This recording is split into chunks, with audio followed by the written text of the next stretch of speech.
하나님의 언약에 대한 역사적 관점. 하나님의 언약에는 여러 가지가 복합적으로 관여되어 있어 단순하게 요약하기가 어렵다. 성경은 하나님이 역사의 서로 다른 시기에 하나님 백성과 맺으신 몇 가지 언약을 우리에게 보여준다. 하나님이 자기 백성에게 요구하신 것의 여러 측면은 세월이 흐르면서 변화되어 왔다. 하지만 또한 성경은 하나님의 약속과 요구의 기본적인 연속성을 선언한다. 하나님은 결코 변하지 않으시기 때문이다.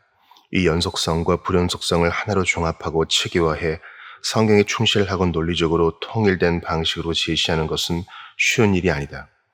이 장에서 살펴보려는 것은 하나님의 언약론과 관련한 여러 제안에 대한 역사적 개관이다. 이 개관은 신학자 간의 견해차와 이 문제에 대한 정통 기독교, 특히 아우구스티누스 전통과 개혁파 전통 안에서의 가르침들이 지닌 상당한 정도의 통일성 둘 모두를 보여줄 것이다. 여기서 우리의 목적은 석이나 교리와 관련된 특정한 내용에 대한 찬반을 논증하는 것이 아니라 서로 다른 견해를 정확하게 제시해 이후의 장들에서 행할 더 자세한 신학적 논의를 위한 장을 마련하는 것이다. 초기 교회와 중세 교회. 기독교회는 자신의 역사의 아주 초기의 성경의 언약들의 관계에 대한 이단적인 해법의 도전에 직면했다. 폰토스의 마르키오는 물질 세계의 창조주와 유대인의 하나님은 악한 존재였던 반면 예수 그리스도는 절대적인 사랑을 지닌 영적인 신을 계시했고 율법을 폐기했다고 가르쳤다. 마르키오는 자신의 이단적인 가르침을 유지하려고 누가복음 단편과 상당수의 바울 서신을 제외한 성경 전체를 배척했다. 구약 성경은 신약 성경과 아주 밀접하게 섞어 짜여 있었으므로 마르키오는 신약 성경을 난도질해 신약 성경에서 구약 성경을 반란했다. 초기 교회 지도자들은 구약 성경은 성령의 감동으로 된 것으로 예수 그리스도 안에서 성취되었다고 믿었으므로 마르키온 주의를 반대했다. 순교자 유스티누스는 성경에는 서로 모순되는 것이 전혀 없음을 나는 전적으로 확신한다고 말했다. 이레네오는 이렇게 말했다. 두 언약은 한 동일하신 하나님에게서 와서 하나의 동일한 내용을 담고 있다. 왜냐하면 하나의 구원과 한 하나님이 존재하기 때문이다. 아브라함은 하나님이 약속하신 것이 장차 성취될 것을 믿었다는 점에서 아브라함의 믿음은 우리의 믿음과 동일했다는 말을 그는 덧붙였다. 옛 언약의 많은 율법 조문 속에는 사람을 노예로 만드는 것이 있었지만 십계명은 인간 본성에 심긴 본성적인 명령이어서 십계명을 지키지 않는 자는 하나님의 은혜로 구원받지 못하므로 그리스도는 모세에게 계시된 도덕 원칙을 뒤엎지 않으셨고 그리스도의 가르침은 그 도덕 원칙을 성취하고 확대하는 것이었다고 이레네오는 말했다. 아우구스티누스는 하나님이 아담과 맺으신 언약은 순종하면 복을 주겠다고 약속하고 불순종하면 죽음이 임할 것이라고 경고하는 언약이었고 아담의 죄로 말미암아 온 인류는 언약을 깨뜨린 자가 되었다고 가르쳤다. 아담이 이 최초의 언약을 어기자 하나님은 즉시 예수 그리스도의 복음을 계시하셨다. 그리스도는 모세와 엘리야를 통해 말씀하셨으므로 우리는 하나님 아들의 말씀을 듣기 위해 구약 성경을 읽는다. 하나님의 구원 경륜 속에서 율법과 약속은 서로를 도왔다. 그러므로 율법이 주어진 것은 은혜를 구하게 하려는 것이었고 은혜가 주어진 것은 율법을 성취하게 하려는 것이었다. 하나님은 자기 백성으로 하여금 역사의 서로 다른 여러 단계를 거치게 하셨지만 아무도 심지어 옛적의 의인조차 그리스도를 믿는 믿음을 떠나서는 구원을 얻을 수 없었다. 아우구스티누스는 자기가 구약 성경을 읽는 동안 도처에서 그리스도는 나를 만나주시고 내게 새 힘을 주신다고 말했다. 역사의 단계들은 서로 다른 언약이라고 부를 수 있고 옛 언약은 새 언약에 의해 무효화된다. 하지만 하나님이 아브라함과 맺으신 언약은 없어지지 않는다. 아브라함 언약은 하나님이 믿음에 대해 약속하신 칭의와 영원한 유업에 대한 언약이기 때문이다. 따라서 우리는 새 언약이 옛 언약 안에 숨겨져 있어 옛 언약의 모형과 그림자에 따라 감춰지기도 했고 계시되기도 했음을 발견한다. 중세시대의 토머스 아퀴나스는 옛 언약과 새 언약을 구별해 전자를 옛 율법, 후자를 새 율법이라 불렀다. 그는 이스라엘에게 주어진 율법은 도덕법, 예식법, 재판법을 담고 있었다고 가르쳤다.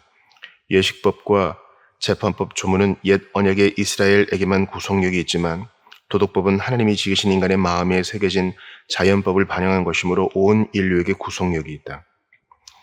아퀴나스는 역사 속에서 구원받은 모든 사람은 예수 그리스도를 믿는 믿음으로 말미암아 구원받았으므로 어느 시대든 신약에 속한 사람들이 있었다고 가르쳤다.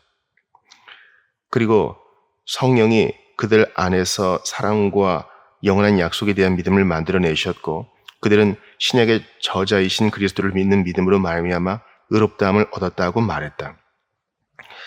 그래서 모든 선지자에게서 우리는 동일한 그리스도가 말씀하시는 것을 듣는다. 토마스 웨이넌디는 아퀴나스에게 서로 다른 여러 시기에 선포된 모든 말씀은 저 하나의 영원하신 말씀, 즉 하나님의 아들의 나타남일 뿐이다라고 쓴다. 하지만 새 언약에서는 구속과 관련해 이미 성취된 것을 말하는 반면 옛 언약에서는 구약의 성도에게 장차 성취될 약속을 말한다는 점에서 옛 언약과 새 언약은 차이가 있다. 따라서 새 언약의 성도는 성령의 역사를 더 차고 넘치게 누리고 더 온전한 계시를 누린다. 옛 언약 속에서 새 언약은 씨앗으로만 있었다. 종교개혁 신학자들 마르틴 루터는 이신칭의를 옹호하면서 율법과 복음, 옛 언약과 새 언약을 첨예하게 대비시켰다. 옛 언약은 순종하면 육신의 복을 주겠다고 하는 조건적인 약속이고 새 언약은 그리스도로 말미암아 죄사함, 은혜, 의, 영생을 거저 수여하는 무조건적인 약속이다. 옛 언약은 영적으로 노예 상태인 육신적인 하나님 백성을 만들어냈지만 새 언약은 성령 안에서 자유를 수여한다. 하지만 또한 루터는 하나님이 이미 창세기 3장 15절에서 그리스도에 대한 약속을 계시하셨다고 가르쳤고 심지어 그 약속을 영적 언약, 즉 뱀의 머리를 부술 자손에 대한 약속이라 부르기까지 했다. 구약시대의 성도는 율법의 행위가 아니라 믿음으로 의롭다 하심을 받았고 그들의 믿음은 우리의 믿음과 마찬가지로 그리스도를 믿는 믿음이었다. 루터는 하나님이 아브라함 및 그의 자손과 맺으신 관계 속에서 이미 다음 두 언약이 활동하고 있음을 보았다. 즉 가나안 땅과 관련된 물질적인 언약과 영원한 복과 관련된 영적인 언약이다. 또한 루터는 율법이 그리스도인의 삶을 지도하는 데 여전히 중요하다고 단언했다.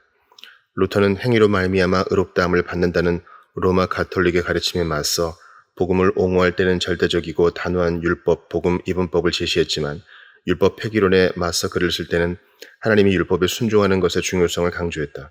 루터는 진리이신 그리스도가 오신 것은 율법을 멸하시기 위한 것이 아니라 우리를 율법의 친구로 만드시기 위한 것이었다고 말했다. 그리스도는 먼저는 그리스도를 믿는 믿음으로 말미암는 의의 전가를 통해 다음으로는 우리 안에 새 생명과 새 욕구를 창조하여 율법을 지키게 하는 성령을 통해 우리를 율법을 행하는 자로 만드신다고 루터는 썼다. 올리 찌빙글리는 흔히 개혁파 언약 신약의 창시자로 여겨진다. 찌빙글리는 아브라함은 하나님과의 은혜 언약 가운데 서 있었고 이것은 그리스도인도 마찬가지다라고 말했다. 그는 창세기 17장의 이전 언약과 우리의 언약 간의 병행을 보았다. 하나님은 우리 하나님이시고 우리는 하나님 앞에서 바르게 행해야 한다. 하나님은 우리의 자손의 하나님이시고 언약의 징표는 성인과 어린 자녀에게 주어진다. 사실 찌빙글리는 그리스도인이 아브라함 이전의 언약, 즉 아담과 노아까지 소급되는 언약에 참여하고 있는 것으로 보았다. 찌빙글리는 여러 가지 점에서 구약은 지나갔지만 신약은 영원하다는 것을 인정했다. 그는 할례나 음식법에 대한 육신적인 조항 같은 예식법이나 그 밖에 다른 율법 조문과 관련해서는 차이점을 인정했지만 그리스도의 피로 확증되고 그리스도를 믿는 믿음으로 말미암아 각 개인의 것이 되는 영원한 언약과 관련해서는 구약과 신약의 통일성을 강조했다. 찌빙글리의 후계자였던 하인리히 불링거는 개혁파 언약 신약의 이정표가 된 하나님의 하나의 영원한 언약이라는 책을 출간했다.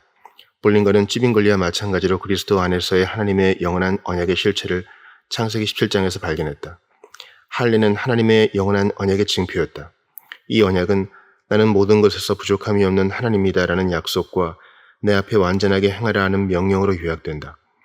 이 약속은 이 언약이 인간의 어떤 공로가 아니라 순전히 하나님의 은혜 위에 세워져 있음을 계시해 준다.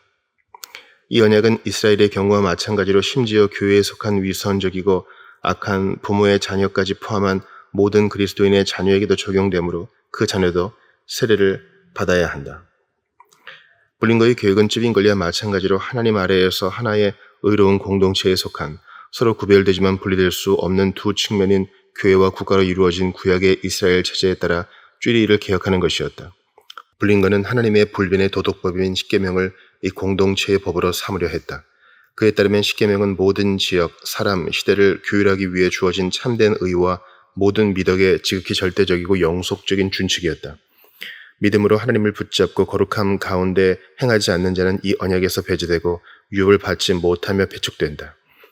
불린거의 조건적인 언약은 하나님과 인간이 동반자로서 서로 협력하는 것이 아니다. 인간의 믿음은 하나님의 선물이기 때문이다.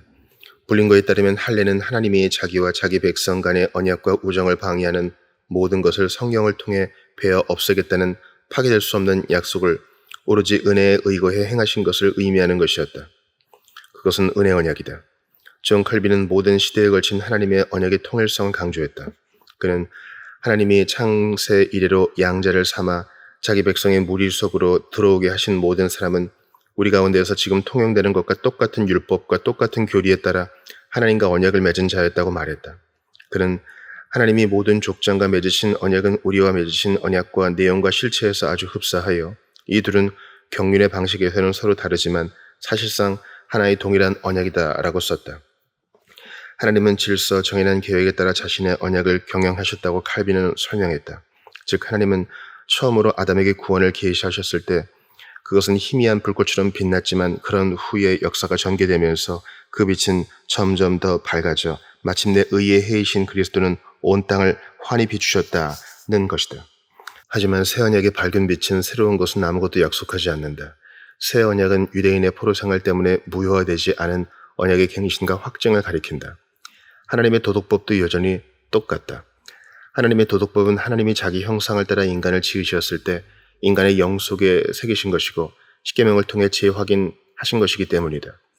경륜의 방식에서 차이라는 것은 구약은 이 땅에서의 유익, 육신적인 예식, 율법에 대한 외적인 순종, 심판에 대한 두려움으로 말미암은 노예 상태, 이스라엘 민족의 초점을 맞추고 있다는 것, 즉 영원하고 영적이며 내면적인 실체는 배제되지 않지만 모든 민족으로 이루어진 신약교회에서 더 공개적으로 드러난 복의 모형으로만 주어지는 것에 있다. 언약에 대한 칼빈의 가르침은 하나님과 인간이 언약에 대해 신실할 것을 서로에게 서약한 것을 보여주는 징표인 성례전에 대한 그의 견해와 밀접하게 연결되어 있다. 하지만 구원은 성례전과는 상관이 없고 하나님이 자기가 선택하신 자에게 주권적으로 주시는 은혜의 선물이다. 구원과 관련해서는 오직 하나님의 자유로운 권리인 하나님의 선택만이 지배한다. 하지만 선택은 언약의 특권을 부정하지 않는다. 그리스도인의 자녀는 자기가 부정하다는 것을 증명하여 자신을 배제하지 않는 한 천대까지 거룩하다. 이것은 부모가 악할지라도 자녀에게 과거에 경건한 조상이 있었고 현재 믿는 부모가 있을 때는 자녀는 세례를 받을 수 있음을 의미한다. 또한 선택은 하나님과 하나님 백성 간의 의무를 무효화하지 않고 도리어 떠받친다. 칼빈은 이렇게 말했다.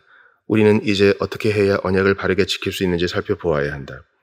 왜냐하면 하나님은 자신이 우리에게 주신 약속을 지키셔야 하고 우리에게는 믿음과 순종의 동의가 요구되기 때문이다. 은혜 언약은 외식하는 자와 참 신자에게 공통적이지만 하나님의 주권적 은혜는 택하신 자에게서만 이 내면의 혁신을 유효하게 만들어낸다. 개혁파와 장로교의 정통주의. 은혜 언약론은 신학자마다 약간씩 서로 다르긴 하지만 찌빙글리, 불린거, 칼빈에게서 발견되는 개혁파 언약 신학의 기본적인 개념은 제네바의 테오도르 베자, 하이델베르크 교리문답을 주도한 신학자인 자카리아스 우르시누스와 카스파르 올레비아누스, 스코틀랜드의 로버트 롤록, 영국의 윌리엄 퍼킨스 같은 후대의 신학자에게서 계속되었다. 개혁파 정통주의 시대의 언약 신학은 로마 가톨릭 루터파, 알미니우스주의 신학과 대비되는 개혁파 신학에 중심되는 주제로 더 정교하게 발전되었다. 17세기의 많은 개혁파 신학자는 행위 언약과 은혜 언약에 대한 글을 발표했다. 언약이라는 주제는 개혁파 조직 신학에서 중요한 위치를 차지했다. 웨스트민스터 신앙 고백은 하나님의 율법과 복음에 대한 개혁파와 장로교의 고전적인 언약 신학을 잘 요약한 다음과 같은 여러 조항을 제시한다. 하나님의 언약은 자신의 피조물이 하나님을 누릴 수 있도록 피조물의 수준에 맞춘 하나님의 자발적인 낮아지심을 보여준다. 하나님이 인간과 맺으신 최초의 언약은 아담과 그의 자손에게 완전한 개인적인 순종을 조건으로 생명을 약속한 행위 언약이었다. 하나님은 타락한 인간의 필요에 대응하여 그리스도 안에서 생명을 제시하고 그리스도를 믿는 믿음을 요구하며 택하신 자의 회심을 위한 그리스도의 영을 약속하는 은혜 언약을 세우셨다. 은혜 언약은 그리스도의 죽음으로 말미암아 영원한 유업을 수여하므로 성경은 은혜 언약을 유언이라 부른다. 하나님은 율법과 복음 아래에서 서로 다른 방식으로 언약을 경영하셨다. 율법과 복음은 내용이 서로 다른 두 은혜 언약이 아니라 여러 경륜 아래에서 하나의 동일한 은혜 언약이다. 이 마지막 문장은 칼빈이 한 말을 거의 그대로 인용한 것이다. 초기 개혁파 신학자들 사이에서는 모세의 언약의 본질과 기능에 대한 논쟁이 있었지만 하나님이 은혜의 언약 아래에서 자신의 옛 언약 백성을 대하셨다는 것에 대해서는 일치된 견해를 보여주었다. 우리는 개혁파 정통주의의 언약 신학을 이해하기 위해 그 신학을 대표하는 인물 중 한 사람인 토마스 보스턴이 제시한 율법과 복음에 대한 교리를 살펴보려 한다. 보스턴은 우리가 두 언약을 반드시 제대로 이해해야 하는 이유는 인간의 구원과 관련된 두 언약의 역할 때문이라고 말했다. 첫 번째 언약은 아담 안에서 우리의 타락한 상태를 보여주고 두 번째 언약은 예수 그리스도 안에서 치료책을 제시한다. 보스턴은 대륙의 알미니우스주의자에 대항하기 위해서만이 아니라 행위 언약을 부정한 스코틀랜드 교회의 적어도 한 신학자, 즉 글래스고 대학 신학부 교수인 존 심슨에 대항하기 위해 행위 언약론을 전개했다. 보스턴은 하나님의 최초의 인간과 행위 언약을 세우셨음을 논증하면서 다음과 같은 논거를 제시했다. 창세기 2장은 언약의 여러 요소를 보여준다. 갈라디아서 4장 24에서 26절은 인간을 율법 아래 노예 상태로 있게 하는 언약과 성령이 주는 자유를 누리게 해주는 언약을 대비시킨다. 호세아 6장 7절은 아담이 언약을 깨뜨렸음을 암시한다. 로마서 3장 27절은 행위 언약과 믿음의 법, 즉 은혜의 언약을 대비시킨다. 로마서 5장 12에서 19절은 아담의 죄가 인류에게 전가되었다고 가르치는데 이것은 아담이 인류의 머리로서 하나님과 언약을 맺었음을 전제하는 것이다. 은혜 언약은 영혼 속에서 삼위일체의 의논을 통해 세워졌다고 보스턴은 말했다. 그는 이 언약의 영원한 측면과 현세적인 측면을 가리키려고 각각 구속 언약과 은혜 언약이라는 용어를 사용했다. 그는 이렇게 썼다. 구속 언약과 은혜 언약은 두 가지 서로 구별되는 언약이 아니라 하나의 동일한 언약이다. 많은 신학자가 이 문제에 대해 서로 아주 다른 견해를 지니고서 서로 다르게 표현함을 나는 안다. 하지만 그 견해 중 일부는 거저 주시는 은혜에 대한 교리를 전혀 훼손하지 않는다. 행위 언약에는 두 당사자, 즉 피해를 입은 당사자를 대표하는 성부 하나님과 택하신 자들을 대표하는 두 번째 아담이 있다. 보스턴은 이것이 웨스트민스터 대교리 문답과 부합한다고 보았다. 은혜 언약은 두 번째 아담이신 그리스도 및 그리스도 안에서 그의 자손인 모든 택하신 자와 맺으셨다. 그는 이 교리의 근거를 갈라디아서 3장 16절에서 찾았다. 이 약속들은 아브라함과 그 자손에게 말씀하신 것인데 여럿을 가리켜 그 자손들이라 하지 아니하시고 오직 한 사람을 가리켜 네 자손이라 하셨으니 곧 그리스도라. 아담이 하나님의 언약에서 자신의 모든 자연적인 자손인 사람들의 대표자였던 것처럼 주 예수 그리스도는 자신의 모든 영적 자손의 대표자시다. 마지막 아담인 인성을 입은 그리스도는 완전한 순종을 들이시고 자기 백성을 대신해 그들의 죄로 말미암은 형벌을 받음으로써 하나님의 언약을 성취하셨다. 따라서 이 언약의 효력은 그리스도가 성취하신 역할에 달려 있다고 보스턴은 말했다. 그는 이렇게 썼다. 은혜 언약은 우리에게 절대적인 것이고 조건적인 것이 아니다. 왜냐하면 그리스도는 자신의 자손의 대표자로서 하나님과 언약을 맺으신 후 그 언약의 모든 조건을 친히 담당하시고 성취하셨기 때문이다. 보스턴은 마치 우리가 이 언약의 당사자로 참여하여 하나님과 언약을 맺은 것처럼 하나님 앞에서 행하는 것은 죄악되고 위험한 일이라고 말했다. 사람들이 자신의 믿음, 회개, 순종을 이 언약의 조건으로 여기는 것은 이 언약에서 자신의 몫을 다했으니 생명과 구원을 달라고 요구하는 것이라고 그는 설명했다. 하지만 사람들이 그렇게 하는 것은 은혜의 언약의 본질을 완전히 뒤엎고서 마치 자신들이 그리스도인 것처럼 행하는 것이다. 은혜의 언약을 대하는 참된 방식은 은혜의 언약을 이미 행해진 그리스도의 순종과 죽음을 조건으로 생명과 구원을 거저주겠다고 하는 약속으로 받아들이는 것이다. 만일 은혜의 언약의 조건 중 일부가 우리에게 있다면 하나님과 인간이 구원의 영광을 나눠 가지게 될 것이다. 보스턴은 은혜의 언약의 무조건적인 성격을 보호하는 데 주의를 기울여 기독교에서 믿음과 순종이 차지하는 결정적인 중요성을 부정하는 쪽으로 왜곡되는 것을 막았다. 믿음은 우리의 의가 아니라 우리가 그리스도와 연합되고 결혼하여 그리스도의 전가된 의를 받는 수단이다. 우리의 거룩함은 우리가 이 언약의 요구 조건을 성취하는 것이 아니라 그리스도와의 자발적인 연합의 결과다. 참된 신자는 그리스도로 말미암아 구원을 받을 뿐 아니라 자기 자신을 그리스도께 굴복시켜 그리스도의 다스림을 받는다. 이 세상에서의 경건한 삶과 은혜 언약에서 약속한 천국에서의 영광스러운 삶이 서로 연결되어 있다는 것은 틀림없지만 그리스도인의 영생과 소망의 조건은 우리의 경건이 아니라 우리가 믿음으로 붙잡는 그리스도의 순종과 대속이다. 보스턴 같은 개혁파 정통주의 신학자들의 글은 역사적 계시 과정이 아니라 구원의 성취와 적용을 중심으로 언약을 다루는 특이한 성향을 보여주는데 이것은 장점이기도 하고 약점이기도 하다. 개혁파 언약 신학은 일반적으로 복음에 초점을 맞췄으므로 역사 속에서 점진적인 계시를 통해 은혜의 언약이 전개되는 과정을 체계적으로 제시하지 않았다. 이것은 개혁파 성경 신학의 과제다. 이전 세계들에서는 이 연구를 완전히 소홀히 하지는 않았다. 우리는 존 오웬, 요하네스 코케이우스, 헤르만 비치우스, 조나단 에드워즈의 글에서 그들이 이 구속사적인 탐구에 상당한 주의를 기울인 것을 발견한다. 하지만 하나의 구별되는 분과 학문으로서의 개혁파 성경신학은 20세기 초에 이르러 게알더스 보스의 가르침이 등장하기 전까지는 꽃을 피우지 못했다. 보스의 성경신학은 회의주의적이고 진화론적인 관점으로 지배된 성경신학과는 달리 개혁파 언약신학을 합법적으로 정교하게 발전시킨 것이었다. 보스는 개혁파 신학은 진리가 점진적으로 주어졌다는 인식을 통해 참된 역사 의식을 지니고 있음을 처음부터 보여주었다고 썼다. 보스의 성경신학은 오늘날 성경신학이라 부르는 것의 선구로 보는 것이 옳지만 진리를 상대화한 퇴보는 아니다. 왜냐하면 성경 진리의 발전 과정을 설명한 역사는 여전히 계시, 즉 하나님의 영원한 지성과 뜻에 있는 진리의 총합과 언제나 일치하는 계시의 역사이기 때문이다. 이 확신을 따른 개혁파 성경신학은 성경 역사 속에서 하나님이 행하신 각각의 행위가 하나님이 역사 속에서 자기 백성과 맺으신 여러 언약과 어떤 관계에 있는지 분명히 보여준다는 점에서 언약 신학의 귀중한 자산일 수 있다. 특수 침례교 신학자들 17세기 영국에서 특수 침례교 신학자들은 개혁파 정통주의의 대부분의 원리가 자신들의 성경 이해에 적합하다는 것을 발견해 신약 교회에 대한 자신들의 견해에 적합한 하나의 구별된 은혜 언약론을 만들어냈다. 그것이 특수 침례교로 알려지게 된 것은 그리스도의 죽음으로 말미암아 모든 사람은 자신이 선택하기만 하면 구속받을 수 있다고 믿은 일반 침례교와는 대조적으로 그리스도의 죽음은 특정한 사람들만을 구속한 것이라고 보았기 때문이었다. 1677년에 쓰였고 1689년에 재천명된 2차 런던 침례교 신앙 고백에서 특수 침례교는 이렇게 말했다. 이 언약은 복음을 통해 계시된다. 이 언약은 먼저 여자의 자손으로 말미암은 구원에 대한 약속을 통해 아담에게 계시되었고 그 후에는 여러 추가적인 단계를 통해 계시되었으며 이 언약의 온전한 드러남은 신약에서 완성되었다. 이 언약은 택하신 자들의 구속에 대해 성부와 성자 간에 이루어진 영원한 언약에 대한 거래에 토대를 둔다. 타락한 아담의 모든 자손 중에서 지금까지 구원받은 자는 오직 이 언약의 은혜로 말미암아 생명과 복된 불멸성을 얻는다. 지금은 인간이 죄가 없는 상태에서 아담에게 주어졌던 조건으로는 하나님께 받아들여질 수 있는 가능성이 전혀 없기 때문이다.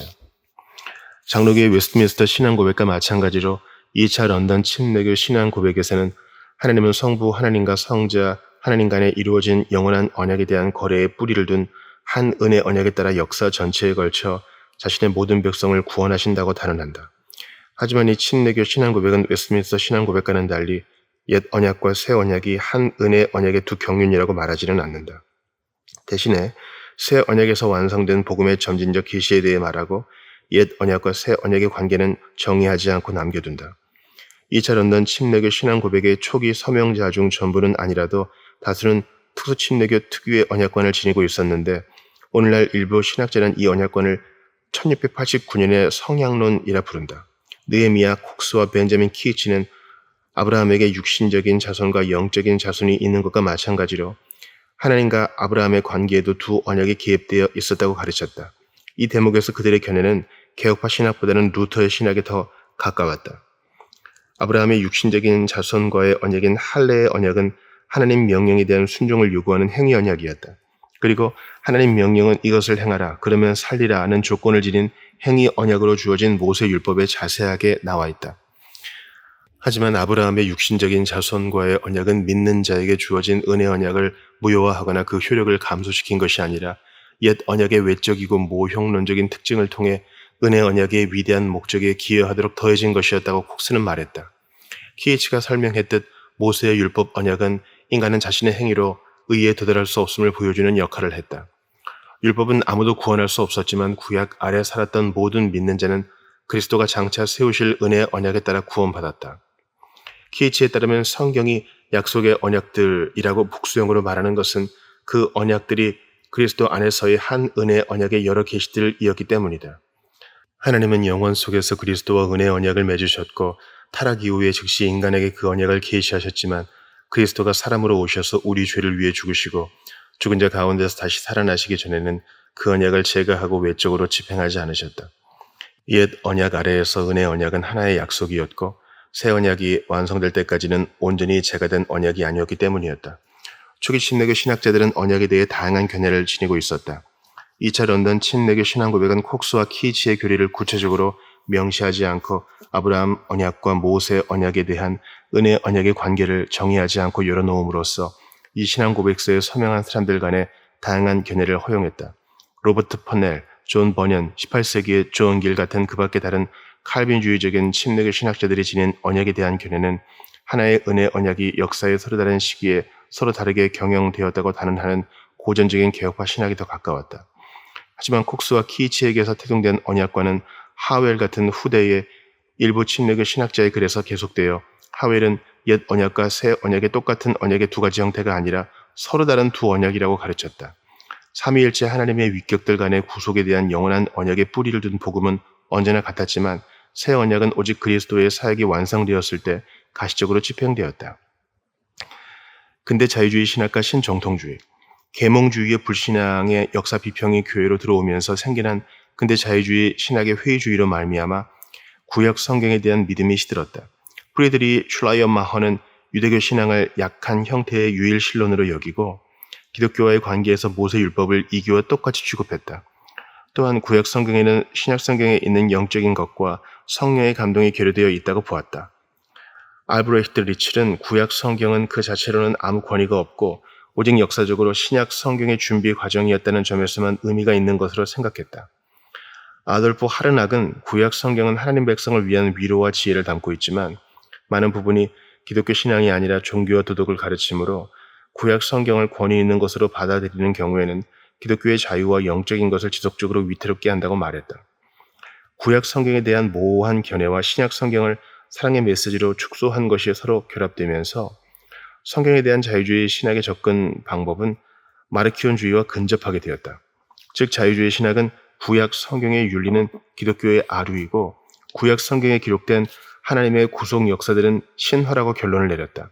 하르낙은 그리스도의 복음은 구약 성경에서 나오긴 했지만 사랑을 강조한 새로운 종교라고 말했다. 또한 자유주의 신학자는 마르키온과 마찬가지로 성경적이고 언약적인 맥락에서부터 단절된 신약 성경의 기독교에 의거해 기독교 메시지를 재구성하려 했다. 그리스도의 사도들이 가르친 위대한 교리들은 근대 철학이나 정치적 의제를 완곡하게 표현한 것들이 되거나 고대 전설의 쓰레기 더미에 버려졌다. 근대 실존주의 신학자였던 폴 틸리히는 그리스도의 부활을 역사적 사건으로서의 객관적 실체를 지니지 않은 하나의 상징으로 해석해 실존적 소외에 대한 승리와 새로운 존재의 능력에 대한 단언으로서만 의미가 있다고 보았다. 그는 사도 바울이 복음의 중심으로 여긴 그리스도의 육체적 부활에 대한 문제를 신성모독에 가까운 터무니없는 질문이라고 판단했다. 자유주의 신학에 반발한 칼 바르트는 개혁파 언약 신학으로 돌아가지 않고 개혁파 언약 신학의 몇몇 요소를 비판적으로 받아들여 자신만의 독특한 신학을 만들어냈다. 바르트는 언약은 은혜 언약이다 라고 단언했다. 이것은 하나님이 자신의 자유 가운데서 아무 자격도 없는 인간과 언약을 맺기로 결정하고 실제로 언약을 맺어 하나님의 복과 강력한 이해를 인간에게 수여해 인간의 친구로서 하나님과 교제하게 하고 감사의 응답을 하지 않을 수 없게 하신다는 것을 의미했다. 하지만 바르트는 행위 언약과 은혜 언약이라는 고전적인 개념에 반대했다. 이 개념은 하나님이 죄인에게 긍휼을 베푸시기 전에 그리스도가 만족시켜야 하는 추상적이고 신적인 의에 의거한다는 이유 때문이었다. 또한 바르트는 행위 언약이라는 개념을 받아들이면 은혜 언약의 최고성을 빼앗고 하나님의 언약의 이원론을 도입하게 된다는 이유로도 행위 언약 개념을 배척했다. 바르트가 하나님의 정의를 토대로 한 행위 언약을 배척한 것은 그가 궁극적으로 율법과 복음을 동일시한 것과 대응되는 것이었다. 베르카우어는 이렇게 설명했다. 따라서 바울의 인식 속에는 인간이 죄와 불의로 타락하기 이전에 선하신 창조주의 율법 아래 놓여 있었다는 견해가 들어설 여지가 없었다. 율법은 또 다른 형태의 복음이다. 바르트는 언약을 구속만이 아니라 모든 피조물에 대한 하나님의 보편적 사랑과 연결했다. 그는 언약의 내적 토대는 오로지 하나님의 거저 주시는 사랑, 또는 더 정확하게 말하면 성부 하나님이 인성을 지닌 주이자 모든 피조물의 대표자인 자신의 아들과 맺으신 언약이자 스스로 작정하신 영원한 언약이다라고 말했다. 은혜 언약은 하나님이 택하시고 구속하시고 중생시키신 개개인과 맺으신 언약이 아니라 하나님이 인간이신 그리스도와 맺으신 언약이다. 현실의 인간이 하나님의 언약 당사자로서 하나님과 함께 살아간다. 이것은 인간을 위한 인간, 다른 사람들을 위한 인간, 자신의 동료 인간들을 위한 인간이신 예수 그리스도로 말미암는다. 얀판 핸더런과 빌럼 펠러만은 바르트에 따르면 하나님은 언약을 특정한 사람들, 즉 믿는 자와 그 자녀 및 인류 중에서 택하신 자들과 맺으신 것이 아니라 모든 사람과 맺으셨다고 쓴다. 바르트는 언약과 창조를 섞어 짬으로써 인간의 타락에 대한 교리와 하나님이 인간을 진노에서 건지셔서 은혜 상태로 옮기셨다는 교리를 둘 다 훼손했다. 베르카 원은 바르트가 역사 속에서 진노에서 은혜로의 이행을 자신의 신학에서 배제했다고 지적했다. 그 결과 은혜 언약은 구속의 수단이 아니라 인간은 이미 예수 그리스도로 말미암아 창조주와의 언약 가운데 있다는 선언이 되었다. 에밀 브루너는 바르트의 견해는 인류가 얕은 물에 있어 익사할 수 없다는 것을 알지 못하는 난파선의 선원들 같다고 말한 것과 다름없다고 비판했다. 고전적 세대주의와 수정된 세대주의, 근대 자유주의 신학이나 신정통주의와는 아주 다른 복음주의적 세대주의는 성경은 하나님의 무오한 말씀이라는 믿음 위에 세워진 신학체계다. 하지만 세대주의는 성경의 언약을 해석할 때 이스라엘과 기독교회를 절대적으로 구별한다. 개혁파 언약 신학자는 오랫동안 하나님으로 말미암은 은혜의 언약의 서로 다른 경영을 경륜, dispensation이라는 용어로 지칭해 왔으므로 세대주의라는 용어는 오도하는 것일 수 있다. 세대주의 신학 체계에 따르면 하나님이 이스라엘에게 주신 약속은 예수 그리스도의 교회에서 성취되지 않고 그리스도가 다시 오셔서 공개적으로 영광 중에 이 땅을 다스리게 되실 미래의 천년왕국에서 성취된다. 그리스도가 영광 중에 재림하신 후 이 땅의 문자 그대로 천년왕국을 세워 다스리실 것이라고 믿는 전 천년설을 지지한 사람들은 초기 교회에도 있었지만 이스라엘과 교회를 절대적으로 구별하는 세대주의는 영국 국교회에서 갈라져 나온 플리머스 형제회라는 분파의 지도자였던 존 넬슨 다비가 대중화했다. 다비는 이 땅에 있는 하나님 백성인 이스라엘을 그리스도와 연합된 하나님의 천국 백성인 교회와 절대적으로 구별했다. 이 구별에 따라 그는 성경에서 이스라엘에게만 주어진 약속은 교회가 아니라 미래의 어느 시기에 따라 성취될 것이라고 해석했다. 이 교리의 기원은 로마 가톨릭 저술가들인 마누엘 라쿤자와 베르나르 랑베르로 소급되는데 다비는 이 두 사람의 저작을 접할 수 있었다. 랑베르는 그리스도의 두 단계의 재림, 즉 성도를 모으기 위한 첫 번째 재림과 천년왕국을 시작하기 위한 두 번째 재림이 있을 것이라고 단언했다. 라콘자의 책 영광과 위험 가운데 오실 메시아는 성령의 계시 은사들인 예언과 방언의 회복을 열렬히 주창했던 인물인 에드워드 어빙이 영어로 번역했다. 어빙이 번역한 라콘자의 책은 세대주의의 핵심 기호를 보여준다. 하나님은 이방인 가운데서 교회를 모으시다가 교회가 영적으로 쇠퇴하면 유대인을 자기에게로 오게 하시고 그런 후에 그리스도가 다시 오셔서 자신의 나라를 다스리게 될 것이다. 주님이 오셔서 자기 백성을 죽은 자 가운데서 살리시는 때와 모든 사람이 부활하여 심판을 받게 되는 마지막 날 사이에는 아주 긴 기간이 있다. 즉 이 두 큰 사건 사이에 요한계시록 20장이 말하는 천년왕국이 있고 이때 유대인이 자신들의 땅을 회복할 것이고 예루살렘은 온 땅의 수도가 될 것이다. 세대주의의 그 밖에 다른 요소는 어빙파 가운데서 출현했다. 어빙은 라콘자의 저작에 대한 예비 강론에서 구속사의 여러 구별되는 시대를 설명하려고 세대, 경륜이라는 용어를 반복해 사용했다. 어빙파의 기관지 The Morning Watch에 수록된 한 글에서는 이렇게 가르쳤다. 요한계시록 2, 3장의 7교회는 교회사의 7시대를 나타낸다. 그중 6번째 시대가 교회 시대다. 교회 시대는 교회가 휴거되어 공중에서 주를 만날 때 끝나고 7번째 시대, 즉 교회의 휴거에서 시작되어 그리스도가 다시 오셔서 시온에서 다스리시게 될 때까지 지속될 대환난기가 시작된다. 세뮤얼 프라이더 트레겔스는 어빙 목사의 교회에서 성령의 음성으로 받은 것 중에서 주님의 은밀한 재림이 이루어질 때 교회의 은밀한 휴거가 있을 것이라는 말씀이 주어질 때까지 그런 명확한 가르침이 있었음을 나는 알지 못한다고 말했다. 다비가 자신의 교리를 대중화한 후 고전적인 세대주의는 주로 스코필드 관주 성경을 편집한 스코필드와 최초의 세대주의적 조직신학을 쓴 그의 제자 루이스 스페리 체포의 영향력을 통해 미국에서 플리머스 형제회 외부로 퍼져나갔다. 체포는 역사를 다음 7시대로 나누었다. 에덴 동산에서의 죄 없던 시대, 타락 이후의 양심의 시대, 대홍수 이후의 인간 정부의 시대, 아브라함 언약 이후의 약속의 시대, 모세 이후의 율법 시대, 교회를 위한 새 언약 안에서의 은혜의 시대, 이스라엘과의 새 언약 안에서의 왕국 시대. 이스라엘과 교회는 엄격하게 구별되어 이스라엘에게 주어진 약속은 교회에서는 성취될 수 없었으므로 두 가지 새 언약이 존재한다. 교회 및 교회와 그리스도의 연합은 이스라엘이 자신의 왕이신 그리스도와 그 왕국을 배척한 후 지금까지 고시되지 않은 시대에 존재하게 된다. 교회 시대는 하나님의 계획에서 과로다. 또는 체포가 선호하는 용어를 사용하자면 하나님과 이스라엘의 이전의 관계와 이후의 관계 사이에 위치한 삽입이다. 지금 하늘에서 그리스도가 앉아 계시는 보좌는 다윗의 자손에게 약속된 보좌가 아니고 다윗의 자손에게 약속된 보좌는 그리스도가 장차 이 땅에 다시 오실 때 비로소 앉게 되실 것이다. 고전적 세대주의자는 구약 아래서는 행위로 말미암아 구원을 받았다는 인상을 주는 깜짝 놀랄만한 진술을 했다. 스코필드 관주 성경은 이렇게 말한다. 율법은 모세 및 행위와 연결되어 있고 은혜는 그리스도 및 믿음과 연결되어 있다. 율법은 선한 자에게 복을 주고 은혜는 악한 자를 구원한다. 율법은 스스로의 힘으로 복을 얻기를 요구하고 은혜는 선물이다. 그런 후에 다음과 같은 설명이 계속 이어진다.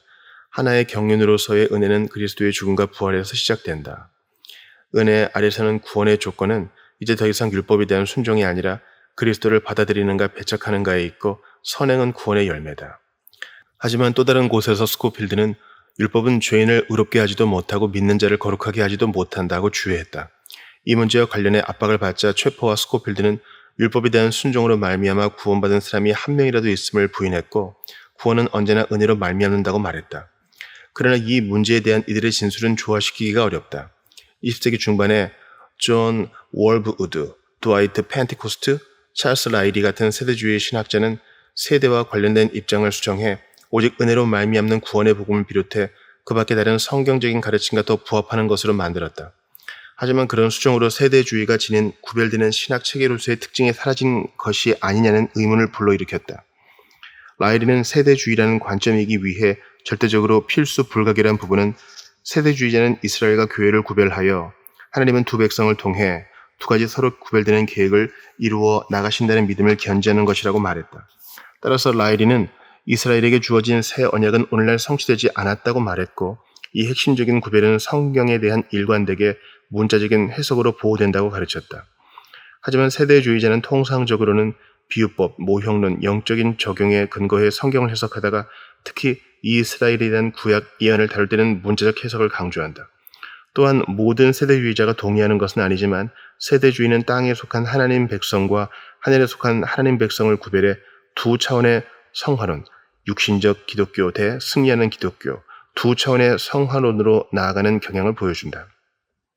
언약 모형에 대한 최근의 복음주의적 제안, 20세기 말과 21세기 초의 하나님의 구속사적 언약들 간의 관계를 설명하기 위한 여러 새로운 개념이 특히 한편으로는 고전적 세대주의나 수정된 세대주의에 대한 대안, 다른 한편으로는 언약 신학을 추구하는 복음주의적 신학자 사이에서 제안되어 왔다. 일부 신학자는 점진적 세대주의를 제안하는데 이것은 구속사의 진행 과정 속에서 하나님이 자신의 은혜를 점진적으로 계시하신다는 그들의 이해를 반영한 명칭이다. 이 관점에 따르면 그리스도의 실제적인 통치는 재림에서 이루어지지만 하나님이 아브라함 및 다윗과 맺은 언약은 예수 그리스도의 초림에서 성취된다. 예레미야 31장에서 약속된 새 언약은 그리스도가 이미 이루신 일 속에서 성취되어 새 언약의 영적인 복들은 현재 그리스도 안에서 이방인에게 적용되고 있지만 새 언약의 온전한 성취는 이스라엘 민족이 나라를 회복할 때 일어나게 될 것이다. 점진적 세대주의가 세대주의라는 범주에 부합하는지는 전적으로 분명한 것은 아니다. 점진적 세대주의는 다비, 스코필드, 최퍼, 라이리의 가르침이 지닌 구별된 특징, 즉 하나님의 약속과 계획에서 이스라엘과 교회의 절대적 분리라는 특징을 유지하고 있는 것으로 보이지 않는다. 다른 신학자는 자신들이 언약 신학이라 부르는 것을 주장한다. 톰 웰스와 프레드 제스펠은 이스라엘과 교회는 강력하게 연결되어 있다고 단언한다. 교회는 실제로 족장들을 근간으로 하는 하나의 감람나무다. 존 라이징가는 구속사 전체는 아브라함과 그의 자손을 중심으로 돌아간다고 쓴다. 하지만 웰스와 제스펠은 모든 시대에 걸친 하나님의 목적의 통일성을 인정하면서도 신약 성경은 옛 언약과 새 언약 간의 불연속성을 강조한다는 점에서 이 통일적인 목적을 은혜 언약이라 부르는 것은 잘못이라고 여긴다. 이것이 윤리와 관련해 지니는 함의는 구약 성경의 어떤 명령도 신약 성경에서 똑같은 명령을 명시적으로 가르치지 않는 한 하나님 앞에서 우리의 의무일 수 없다는 것이다. 이것은 마치 아버지 하나님이 이렇게 말씀하신 것과 같다. 지금부터는 내 아들의 말을 들으라. 모세와 선지자들조차도 내 아들 앞에서는 입을 다물어야 한다. 그래서 웰스와 제스펠은 우리는 하나님의 옛 언약의 율법이 지닌 도덕적, 제의적, 사법적 차원을 구별해 도덕법을 오늘날의 그리스도인에게 적용할 수 없고 십계명은 모든 도덕법을 집약적으로 요약한 것이 아니라고 가르친다. 안식일은 단지 우리가 그리스도 안에서 누리는 새 언약의 영적 안식의 모형일 뿐이고 모든 날이 안식일이므로 넷째 계명은 이제 더 이상 신자에게 특별한 안식과 예배의 날을 지키라고 강제하지 못한다. 점진적 언약주의라는 또 하나의 제안은 서기적으로는 토마스 슈라이너와 피터 젠트리가 발전시켰고 조직신학적으로는 스티븐 웰럼이 발전시켰다. 이 관점도 성경에 대한 새로운 서기를 토대로 세대주의와 개혁파 언약 신학 간의 중도적 관점을 구축하려 한다. 새 언약 신학을 주장하는 일부 신학자와는 대조적으로 점진적 언약주의는 하나님이 인류를 대표하는 머리인 아담과 맺은 창조 언약이 있었다고 가르친다. 이스라엘의 정체성과 이스라엘에게 주어진 약속은 장차 나라를 회복하는 정치적인 방식으로 성취되는 것이 아니라 참 이스라엘이신 예수 그리스도 안에서 성취되고 모든 시대의 하나님 백성은 참 이스라엘이신 예수 그리스도와의 연합을 통해 칭의와 성화를 받는다. 이 점에서 이 신학자들은 개혁파 언약 신학과 일치한다. 또한 점진적 언약주의자는 교회는 오직 믿음으로 말미암아 그리스도와 연합함으로써 이 실체에 참여하고 새 언약의 하나님 백성은 성령으로 중생한 새로운 영적 공동체로 이루어지므로 구약의 이스라엘과 본질적으로 똑같은 성격을 지니지 않는다고 가르친다. 또한 점진적 언약주의자는 십계명 자체의 언약적 맥락 속에서 해석되어야 하고 오늘날 우리에게는 그리스도 안에서 성취된 형태로 적용되어야 한다고 주장한다. 이 접근 방법의 주요한 결론은 안식일은 보편적인 도덕법이 아니라 장차 그리스도 안에서 그리스도인이 누리게 될 영적 안식을 미리 보여주는 모형이라는 것이다. 하지만 점진적 언약주의는 주의를 지키는 관행을 관장하므로 그 점에서는 흔히 넷째 계명의 기독교의 안식일을 명령하고 있다고 믿는 사람들의 태도와 비슷하다. 비교와 결론. 하나님의 언약에 대한 여러 다양한 견해를 역사적으로 개관하는 일을 마무리하면서 그 견해들을 앞장에서 제시한 언약 신학의 명제들과 비교해보는 것이 도움이 될 것이다. 우리는 그렇게 비교한 것을 세 가지 요약적인 결론으로 제시하려 한다.